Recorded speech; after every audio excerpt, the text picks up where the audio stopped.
ബൈജു, നമുക്കറിയാം ഈ കേസ് എങ്ങനെയൊക്കെ വഴിതിരിച്ചുവിടാൻ ശ്രമിച്ചുവെന്ന്.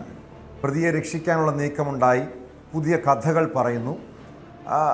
ഏറ്റവും ഒടുവിൽ ഈ പ്രതിയുടെ അഭിഭാഷകൻ പറയുന്ന കഥ പോലും, അതായത് നിതിൻ രാജ് ആത്മഹത്യ ചെയ്തത് ലോൺ ആപ്പിൽ നിന്നും പണമെടുത്തതിൻ്റെ സമ്മർദ്ദം കാരണമാണെന്ന്. തുടക്കം മുതൽ അത്തരമൊരു കഥയാണ് ഇവർ പറഞ്ഞു പരത്താൻ ശ്രമിക്കുന്നത്.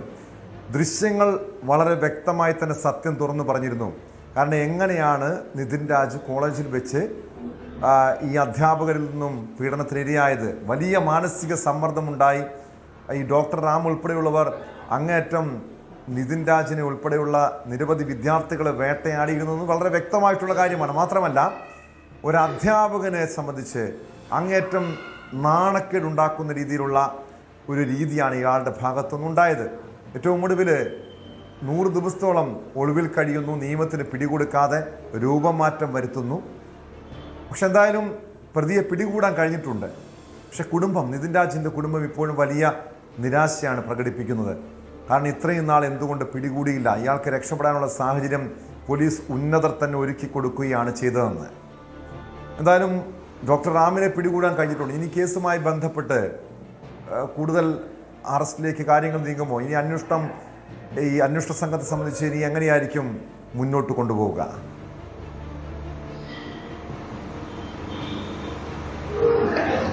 ടോമേ, ഇതിൽ ഏറ്റവും ആശങ്കയുണ്ടാക്കുന്നത് നമ്മുടെ കുട്ടികൾക്ക് ഇത്തരത്തിൽ അറിവ് പകർന്നു നൽകേണ്ട, അതല്ലെങ്കിൽ അവർക്ക് ജീവിതത്തിൽ കൃത്യമായൊരു ലക്ഷ്യം അതിലേക്ക് പ്രാപ്തരാക്കേണ്ട അധ്യാപകരുടെ ഭാഗത്തു നിന്നാണ് ഇങ്ങനൊരു സംഭവം ഉണ്ടായതെന്നാണ്. കാരണം ഇയാളെ പിടികൂടുമ്പോൾ ഇയാൾ താടി വെച്ച് വേഷം മാറിയ നിലയിലായിരുന്നു ഇയാൾ കുടകിൽ കഴിഞ്ഞിരുന്നത്.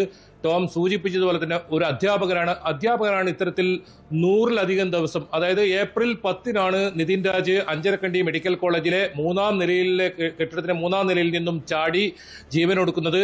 അതിന് തൊട്ട് 10 മിനിറ്റ് മുൻപുള്ള ദൃശ്യം, അതിൽ കൃത്യമായും ഈ നിതിനെ ഈ അധ്യാപകർ ചേർന്ന് മാനസിക സമ്മർദ്ദത്തിന് ഇടയാക്കുന്നുണ്ട്. അവിടെ നിന്നും പൊട്ടിക്കരഞ്ഞുകൊണ്ടിറങ്ങിപ്പോയ ഈ നിതിൻ ഇത്തരത്തിൽ ജീവനൊടുക്കുകയായിരുന്നു. ആ പരാതി നൽകാൻ പോലും കാരണം ഈ റാം ആണെന്ന് പരാമർശമുണ്ട്. അതോടൊപ്പം പല വിദ്യാർത്ഥികളും, ഈ കോളേജിലെ തന്നെ വിദ്യാർത്ഥികൾ ഈ റാമിനെതിരെ പരാതിയുമായി രംഗത്ത് വരുന്ന സാഹചര്യം ഉണ്ടായിരുന്നു. തലശ്ശേരി അഡീഷണൽ സെഷൻസ് കോടതിയിൽ ജാമ്യാപേക്ഷ നൽകുന്നു. അവിടെ നിന്നും ജാമ്യം തള്ളുന്ന സാഹചര്യം. പിന്നീട് ഹൈക്കോടതിയിലേക്ക് സമീപിക്കുന്നു. ഹൈക്കോടതിയും ജാമ്യം തള്ളുന്നു. ഏറ്റവും ഒടുവിലായി സുപ്രീം കോടതിയിൽ ജാമ്യഹർജി നൽകുകയും മുൻകൂർ ജാമ്യഹർജി നൽകിയും അത് തള്ളുന്ന സാഹചര്യമാണ് ഉണ്ടായത്. അതോടുകൂടിയാണ് ഇയാൾ പിടിയിലാകുന്ന ഒരു സാഹചര്യം ഉണ്ടായത്. അത് അത്രത്തോളം സാവകാശം ഇയാൾക്ക് പോലീസ് അനുവദിച്ചു കൊടുത്തു എന്നതാണ് ഇതിന്റെ ഗൗരവം വർദ്ധിപ്പിക്കുന്നത്.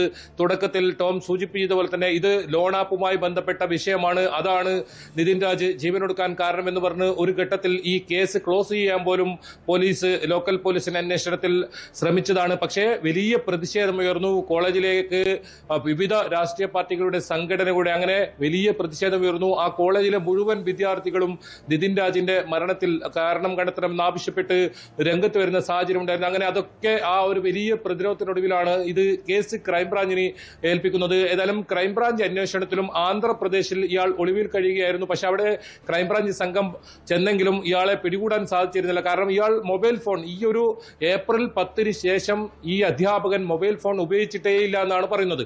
അതോടൊപ്പം ആന്ധ്രാപ്രദേശിലെ ഒരു പ്രാദേശിക പാർട്ടിയുടെ സഹായം ഇയാൾക്ക് ലഭിച്ചിരുന്നു. ഓരോ വിവരവും പോലീസ് അവിടെ ആന്ധ്രാപ്രദേശിൽ എത്തിക്കഴിഞ്ഞാൽ, ഇയാൾ പിടികൂടാൻ എത്തിക്കഴിഞ്ഞാൽ അവിടെ ഓരോ വിവരങ്ങളും ഇയാൾക്ക് പോലീസിന് തന്നെ കൈമാറുന്ന സാഹചര്യം ഉണ്ടായിരുന്നു. അങ്ങനെ ഉന്നത ബന്ധം ഇയാൾ ഉപയോഗിച്ചു. ഏറ്റവും ഒടുവിലായി ഇയാൾ കർണാടകയിലേക്ക് കടക്കുകയായിരുന്നു, ബാംഗ്ലൂരിൽ താമസിച്ചു. അങ്ങനെ മാറി മാറി താമസിച്ച് ഏറ്റവും ഒടുവിൽ രൂപം മാറി കൊടകിലെത്തിയപ്പോഴാണ് ഇയാൾ ഇപ്പോൾ പിടിയിലായിട്ടുള്ളത്. ഏതായാലും ഇയാളുടെ ചോദ്യം ചെയ്യൽ ഇപ്പോൾ പൂർത്തിയായിട്ടുണ്ട്, വൈദ്യ പരിശോധനയും പൂർത്തിയായിട്ടുണ്ട്. അല്പസമയത്തിനകം ഇയാളെ കോടതിയിൽ ഹാജരാക്കും. ഇനി ഇയാളെ കസ്റ്റഡിയിൽ വാങ്ങുമെന്നാണ് പോലീസ് അറിയിച്ചിട്ടുള്ളത്. ഇയാളെ കസ്റ്റഡിയിൽ വാങ്ങി കൂടുതൽ ചോദ്യം ചെയ്യും. ഇയാൾക്ക് ആരൊക്കെ ഈ ഒളിവിൽ കഴിയാൻ സഹായം ചെയ്തു, അതുകൂടാതെ ഏതെല്ലാം രീതിയിൽ ഇയാൾ വിദ്യാർത്ഥികളെ ഇത്തരത്തിൽ മോശമായ പരാമർശം, ജാതി അധിക്ഷേപം നടത്തി, അത്തരം കാര്യങ്ങൾ പോലീസ് ഇയാളിൽ നിന്നും വിശദമായി ചോദിച്ചറിഞ്ഞിട്ടുണ്ട്. ഇനി ആരൊക്കെയാണ് ഇയാളെ ഒളിവിൽ കഴിയാൻ സഹായിച്ചത് അവരെ കണ്ടെത്തേണ്ടതുണ്ട്. അതിനുള്ള ഒരു ശ്രമം പോലീസിന്റെ ഭാഗത്ത് ഉണ്ടാവുമെന്നാണ് പറഞ്ഞത്. പക്ഷെ അപ്പോഴും ഇതിൽ കുടുംബം കൃത്യമായി ആവശ്യപ്പെടുന്നത് ഒരു റാമിൽ മാത്രം ഒതുങ്ങുന്നതല്ല ഈ കേസ്. ആ ഒരു ദൃശ്യത്തിൽ നിന്നും പുറത്തു വന്ന ആളുകൾ, ആ അധ്യാപകരെല്ലാം ഈ കേസിൽ ഉൾപ്പെട്ടിട്ടുണ്ട്. അവരെ കൂടി ഈ കേസിൽ പ്രതി ചേർക്കണമെന്നൊരു ആവശ്യം കുടുംബം ഉന്നയിച്ചിട്ടുണ്ട്. ഏതായാലും ഐജിയുടെ നേതൃത്വത്തിലുള്ള ഒരു പ്രത്യേക അജിത ബീഗം ഐജിയുടെ നേതൃത്വത്തിലുള്ള ഒരു പ്രത്യേക സംഘത്തെ രൂപീകരിക്കാൻ ഇപ്പോൾ തീരുമാനിച്ചിട്ടുണ്ട്. ആ സംഘമായിരിക്കും ഇനി കേസ് അന്വേഷിക്കുക. ഏതായാലും കേസിലെ ഒന്നാം പ്രതിയാണ് റാം. 3 മാസത്തോളമായി ഒളിവിലായിരുന്നു. സംഗീത നമ്പ്യാർ എന്ന് പറയുന്ന രണ്ടാം പ്രതിയാണ്. ഇവർക്ക് അന്വേഷണ സംഘത്തിൽ നേരത്തെ അവിശ്വാസം പ്രകടിപ്പിച്ചിരുന്നു.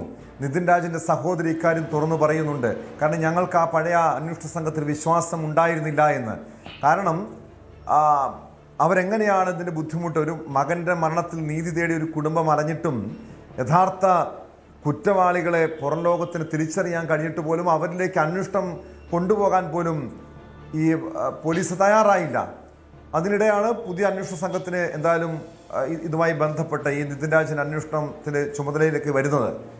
കുടുംബത്തിന് പ്രതീക്ഷയുണ്ടോ? മാത്രമല്ല, അവർ ഉന്നയിക്കുന്നത് പോലെ ഡോക്ടർ റാം മാത്രമല്ല, കൂടുതൽ പ്രതികളുണ്ട്, കൂടുതൽ അധ്യാപകർ നിതിൻ രാജിനെ വേട്ടയാടിയിട്ടുണ്ടെന്ന് പറയുന്നുണ്ട്. അങ്ങനെയെങ്കിൽ ഇനി കൂടുതൽ ചോദ്യം ചെയ്യൽ, കൂടുതൽ അറസ്റ്റ് ഉൾപ്പെടെ ഉണ്ടാകാനുള്ള സാധ്യതയുണ്ടോ?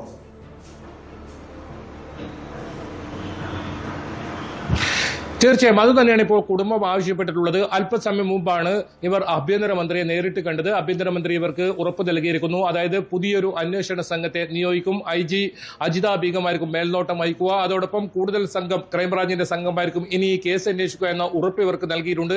മാത്രമല്ല, ഇതിൽ ഇവർ പ്രധാനമായും ഉന്നയിക്കുന്നത് റാമിൽ മാത്രം ഒതുങ്ങുന്നതല്ല, കൂടുതൽ ആളുകൾ തങ്ങളുടെ മകനെ ഇത്തരത്തിൽ വലിയ തോതിൽ മാനസിക സമ്മർദ്ദത്തിന് ഇടയാക്കിയിട്ടുണ്ട്. അങ്ങനെ ഒരു മാനസിക സമ്മർദ്ദത്തിലാണ് നിതിൻ രാജ് ഈ ഒരു ജീവനൊടുക്കാൻ കാരണം. അവരെല്ലാം നിയമത്തിന് മുന്നിൽ കൊണ്ടുവരണമെന്നൊരു ആവശ്യം തന്നെയാണ് അവർ ഉന്നയിക്കുന്നത്. തുടക്കത്തിൽ ലോക്കൽ പോലീസിന്റെ അന്വേഷണം വലിയ തോതിൽ ഈ ഇത്തരത്തിലുള്ള എതിർപ്പ് കുടുംബത്തിന്റെ ഭാഗത്തുനിന്നുണ്ടായിരുന്നു. അങ്ങനെയാണ് പിന്നീട് ഈ കേസ് ക്രൈംബ്രാഞ്ചിന് സമർപ്പിക്കുന്ന സാഹചര്യം ഉണ്ടായത്. ഏതായാലും ക്രൈംബ്രാഞ്ച് അന്വേഷണത്തിലും വളരെ വൈകിയാണ് ഈ പ്രതിയെ പിടികൂടിയെന്ന് പറയേണ്ടി വരും. അതായത് നേരത്തെ സൂചിപ്പിച്ചതുപോലെ തന്നെ 3 കോടതികളിൽ ഒടുവിൽ പരമോന്നത കോടതി തന്നെ ഇയാൾക്ക് മുൻകൂർ ജാമ്യ ഹർജി തള്ളുന്നു. അതുകൂടാതെ പോലീസിനെതിരെയും രൂക്ഷമായ വിമർശനം ഹൈക്കോടതിയൊക്കെ ഉന്നയിക്കുന്ന സാഹചര്യം ഉണ്ടായിരുന്നു. എന്തുകൊണ്ട് ഇയാളെ അറസ്റ്റ് ചെയ്യുന്നില്ല എന്ന് കോടതി ചോദിക്കാൻ ഇടയായ ഒരു കേസാണ്. അതോടൊപ്പം സുപ്രീം കോടതിയും പറഞ്ഞത് കൃത്യമായ കൂടുതൽ വിദ്യാർത്ഥികളുടെ പരാതികളുണ്ട് ഈ അധ്യാപകനെതിരെ. അതുകൊണ്ട് തന്നെ ഒരു കാരണവശാലും മുൻകൂർ ജാമ്യം നൽകാൻ കഴിയില്ല എന്ന് സുപ്രീം കോടതിയും വ്യക്തമാക്കുന്ന സാഹചര്യം ഉണ്ടായിരുന്നു. ഒടുവിലാണ് ഇയാൾക്ക് ഇങ്ങനെ പോലീസിനെ പിടികൊടുക്കേണ്ട സാഹചര്യം ഉണ്ടായത്. ഏതായാലും പോലീസ് പറയുന്നത് ഇയാൾ ഇവിടെ നിന്നും കുടകിൽ നിന്നും രക്ഷപ്പെടാൻ ശ്രമിക്കുന്നതിനിടയിൽ പിടിയില്ല എന്നാണ്. ഏതായാലും ടോം ചോദിച്ചത് ഇതിൽ വളരെ പ്രധാനമാണ്. ഈ കേസിൽ ഇനി കൂടുതൽ പേർ പ്രതികളാകുമോ? അതല്ല, 2 പ്രതികൾ, അതായത് ഡോക്ടർ സംഗീത നമ്പ്യാർ, റാം, അതുകൂടാതെ ലോൺ ആപ്പുമായി ബന്ധപ്പെട്ട് നോയിഡയിൽ നിന്നും അറസ്റ്റിലായ 4 പേർ, ഇങ്ങനെ ഇത്ര പേരാണ് ഇതിലിപ്പോൾ ആകെ പ്രതികളായിട്ടുള്ളത്. പക്ഷേ ആ ദൃശ്യങ്ങളിൽ പുറത്തു വന്ന CCTV ദൃശ്യം, അതിൽ കൃത്യമായി നിതിനെ മണിക്കൂറുകളോളം ഇവർ ഇത്തരത്തിൽ ചോദ്യം ചെയ്യുന്നുണ്ട്, നിതിന്റെ മൊബൈൽ പരിശോധിക്കുന്നുണ്ട്. ഈ അവിടെ നടന്ന ആ സംഭവവുമായി ബന്ധപ്പെട്ട് കൃത്യമായ സമ്മർദ്ദം, മാനസിക സമ്മർദ്ദം നിതിൻ ഉണ്ടായിട്ടുണ്ട് എന്ന് തന്നെയാണ് കുടുംബം ആരോപിക്കുന്നത്. അങ്ങനെയാണെങ്കിൽ ആ അധ്യാപകർക്കെതിരെ ഏതെങ്കിലും തരത്തിൽ കേസെടുക്കുന്നത് ഉൾപ്പെടെയുള്ള നടപടികളിലേക്ക് ഇനി ക്രൈംബ്രാഞ്ച് സംഘം കടക്കുമോ? റാമിനെ ഇത്തരത്തിൽ കൂടുതൽ ചോദ്യം ചെയ്തതിൽ ഏതെങ്കിലും തരത്തിലുള്ള തെളിവുകൾ ഇതുമായി ബന്ധപ്പെട്ട് ലഭിച്ചിട്ടുണ്ടോ എന്നൊക്കെ അറിയാനുണ്ട്. ഏതായാലും റാമിനെ കസ്റ്റഡിയിൽ വാങ്ങുമെന്നാണ് ക്രൈംബ്രാഞ്ച് അറിയിച്ചിട്ടുള്ളത്. അതായത് ഇയാളെ കൂടുതൽ ചോദ്യം ചെയ്യേണ്ടത് ആവശ്യമുണ്ട്. അതുകൊണ്ട് ഇയാളെ കസ്റ്റഡിയിൽ വാങ്ങുമെന്ന ഒരു തീരുമാനമാണ് ഇപ്പോൾ വിവരങ്ങൾ നൽകിയത്. നിതിൻ രാജിന്റെ കുടുംബത്തിന് നീതി കിട്ടണം. മകന്റെ മരണത്തിൽ കഴിഞ്ഞ 100 ദിവസത്തിലധികമായി നിയമ പോരാട്ടത്തിലാണ് ആ കുടുംബം. അതിനിടെയാണ് കേസിലെ പ്രധാന പ്രതി എന്ന് കരുതപ്പെടുന്ന ഡോക്ടർ റാം പോലീസിന്റെ പിടിയിലായിരിക്കുന്നത്. കൂടുതൽ വാർത്തകൾക്ക് news 18 Keralam YouTube channel subscribe ചെയ്യുക.